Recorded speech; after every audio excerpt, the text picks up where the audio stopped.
Hey,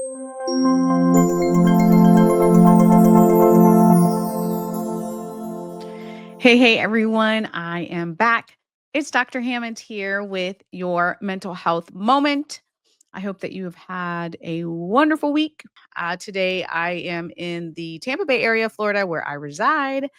It is getting really hot. Um, so it's already what we're in April already, which is crazy. But yeah, super, super hot here and very humid, which is not fun. And it's going to be probably a pretty brutal summer per usual with the heat. But nonetheless, it's all good. I do like my sunshine, as many of you know who are not new to Mental Health Moment.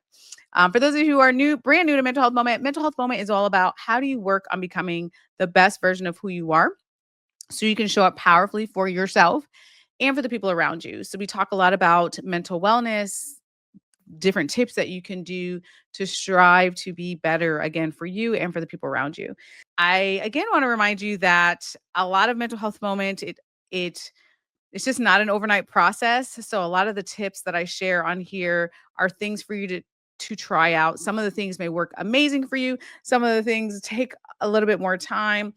Some of the things are just not enough. And sometimes you may need to seek the help of a mental health professional, which is all good.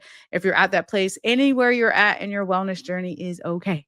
We're all at different places. So and actually, quickly before I start today's mental health moment, let me go through a couple of quick announcements here with you all. I always do that really quick first.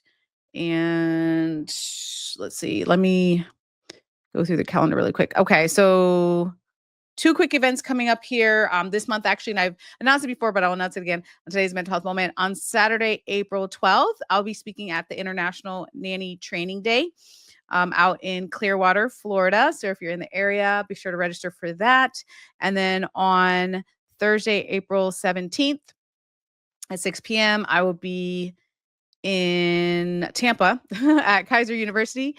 And I'll be speaking to the Project Management Institution of Tampa Bay about emotional intelligence and resilience. So if you're a leader that needs to learn more about that, transform your leadership, that is definitely an event. I'm super excited about that.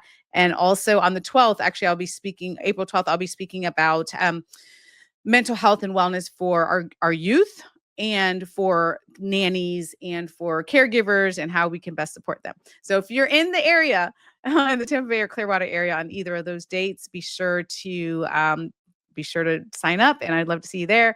You can always catch the events on drnekeshiahammond.com/events. So I'll put on there the ones that are open to the public, obviously, the next events that are coming up here. Okay, those are all my announcements. So on today's mental health moment, and thanks for those who are still starting to join here. Dr. Hammond here with your mental health moment. Today's mental health moment, I wanted to share with you as we talk a lot about mindset shifts. That's one of the things that I've written books about, and one of the things that I get most excited about when we can really think about how do we shift our mindset because mindset is so valuable. It's so powerful. We underestimate how important it is for us to have good perspectives in our minds about what is going on around us, even on the difficult days. So today I'm going to share with you a couple of tips when you think about how do you shift your mindset, right? And again, this is not an overnight process. It takes practice like anything. But one of the ways is really thinking about your self-talk. Because a lot of times, and I've shared this on my Mental Health Moment before, but I want to share this again because it's extremely important. A lot of times we are telling ourselves about a story about different situations. And sometimes we could do what's called catastrophizing. And that's a psychology term where it's like it could be something that really in reality is small or not as significant as we make it out to be, but then we start catastrophizing and thinking of the worst possible scenario, like something that may never even happen, something that's very unlikely, right? We've heard before, like make a mountain out of a molehill type of thing. It's sort of like that, but we do it mentally, and it's scary and it's common. Like there's many of us, all of us that are guilty of doing that at some point. That's what anxiety does. It tells us we tell ourselves a different story When we're anxious, we tell ourselves a different story and kind of distort reality. When we're sad or when we're angry and all these strong emotions come about, right? But instead, I want you to try a couple things that may be helpful to you. One of them is when you think about a situation, like let's say you're just going through a dark time, let's say you're going through just something that's very overwhelming, instead of telling yourself like this is just too much. I don't think I don't think I could deal with this. I don't think I can get through. I don't think I can handle this, right? All those types of thoughts. Try to start telling yourself things like I can handle this one step at a time. And when you really start to break down the things that are happening in your life and just trying to have the mindset of taking it one step at a time, one day at a time. A lot of times what happens when it comes to anxiety is that there's so many things going on. Again, we either catastrophize the possibility of what can happen, or we think about the 12 different scenarios going on, the 12 different possibilities, the 12 different steps that we have to take, instead of, again, getting to a mindset where you say, okay, let me just take this one step at a time. I can handle this. I can get through this, right? Now, it doesn't there's no magical wand that can just, you know, make your emotional distress go away in an instant, right? We know that it takes time to heal from things. It takes time to get through things, but it's also a journey of what are the things you're telling yourself through the process, right? And I think I've shared this before on Mental Health Moment, but which I won't unpack all of it here on Mental Health Moment. But in 2024, well, 2020 was just a difficult year, I think, for a lot of us, right? There's the global pandemic, and there's just so many things that happen all at once. And it's extremely overwhelming. A lot of us, I mean, we didn't know what was going to happen next. It was like day to day, and you have all these things that happen, and it's really stressful. But there's also something that you were telling yourself during that time, right? That helped you to get through. Like here, if you're listening to this right now, you got through 2020, right? I know for me personally, 2024 was another really challenging year in a lot of ways, which I'll be writing about in a future book. So I won't unpack that all here, but nonetheless, what I did do throughout that year was just to also practice what I preach to you all, but is really keep in mind my mindset. And for me, also, it's my faith. But again, I'm not here to convert anybody to anything, what you believe or what you don't believe. It's all good. We all have different belief systems.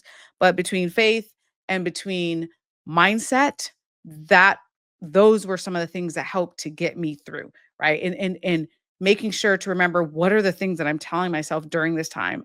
I would constantly tell myself, like, this is temporary, this too shall pass.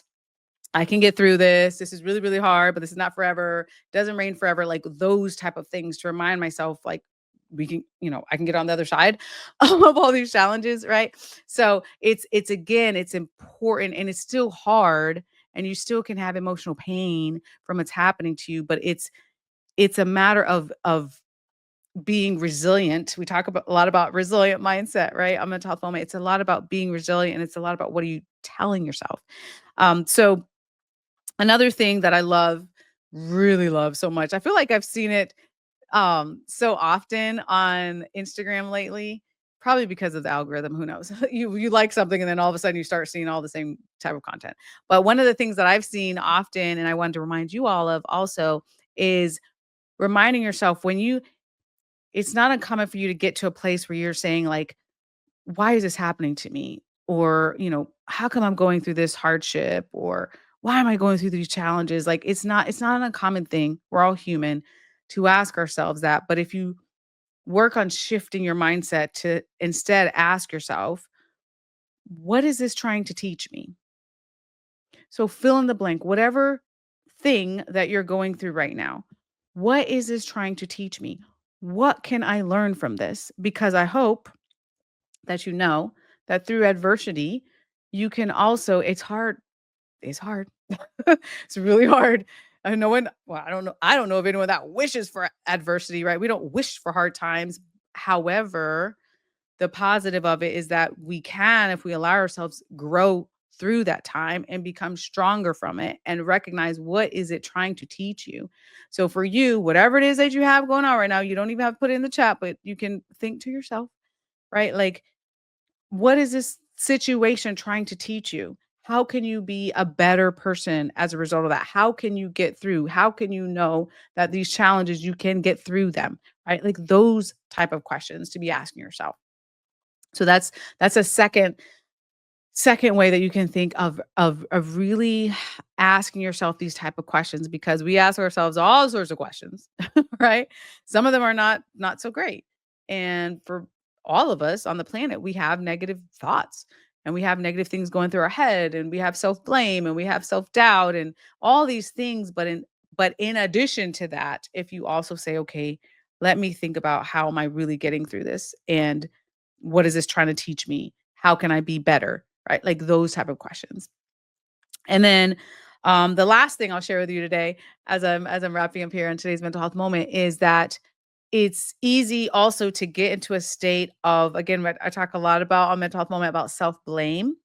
It's an easy thing to slip into that, or self-doubt. But instead of saying things like I'm failing or I'm a failure, which is such a negative thing to say to yourself, remind yourself too that shift your thinking and your mindset to say, no, I'm learning and I'm growing. Right. And I remember when, like, there's many things in life actually that I had just a place of blame, like, why would I do that? And why would I how come I didn't know? Like, just all those sorts of things, which again just come from negative self-talk. And then over time, that was something I developed in my mindset as well, is to be like, No, I didn't know what I didn't know back then. So maybe that's why I made those decisions. But I'm learning, I'm growing, I know different things now. I can make different decisions now, right? So sometimes we have to remind ourselves it's not that we're failing. It's not that we're a failure, but what you know now is probably different than 10 years ago or 20 years ago, right? You are learning and you're growing. And the more you learn and the more you grow as a person, you're going to make better decisions. You're going to make different decisions, I should say. Hopefully better decisions, but you're definitely going to make different decisions as you have more knowledge, as you learn more about yourself, as you grow into a better version of who you are, you make different decisions, right? So I want you to really think about, how do you implement these three type of mindset shifts, if you will, into your life? Because these are just three examples. There's many different. There's like a gazillion different ways that you can have mindset shifts, but I wanted to share these three with you today because it takes practice, like I said, and it sometimes it's just very concrete and it's just a little twist, like a little shift that you have to make, a little tweak that you have to make. Because we always think about these huge, grand things that we have to change with our mindset, which is great. But it's the little things sometimes that you change. I'm a huge advocate of that. It's just the little things like, oh wow, I caught myself saying these type of things, that I'm a failure, that I'm feeling, that I'm not good enough, that I'm not smart enough, that I'm not thin enough, that I'm not, short enough, tall enough, whatever enough, right? You catch yourself in those types of statements, and then you work on shifting those type of thoughts, right? To thoughts that are filled with self-compassion. You're allowed to have that, and understanding that over time you can work through even the difficult times. You can work on having more resilience. You can work on getting through those times. The time's going to pass, right? It's a matter of, what did you do during that time period of whatever difficult season in your life? Were you beating yourself up the whole time mentally? Or were you telling yourself, you know what, I can get through this. I'm going to learn. I'm going to be okay. I can handle this, right? Like, what did you do during that time, right? So those are my tips for you today. I hope that you start to implement those type of things into your wellness toolkit, if you will. And next month, actually, I'll announce it soon. I have some goodies for you all, and some, I think, fun things for next month, which is Mental Health Awareness Month, which is crazy that we're already back to like almost May, which is crazy to me. But I'll share that. I'll share that soon with you. some things for that month. But again, thinking about today, again, remembering these mindset shifts, starting to practice them, starting to put them into place because you really, really, really do have an opportunity to live an emotionally healthier life, a happier life, a life where you have more contentment, more joy. You're allowed to have those things. You're allowed to thrive. You're allowed to be emotionally healthy. You're allowed to be happy. You're allowed to be proud of yourself. You're allowed to have all of that. You don't have to be in a mental prison, if you will, and just berate yourself and have the negative self-talk and just, have all this shame and guilt and all these strong feelings that are difficult. You are allowed to thrive. So I hope you practice those 3 mindset shifts this week. Be blessed. Have an amazing week. Take care of yourselves and I'll see you guys next week. Bye guys.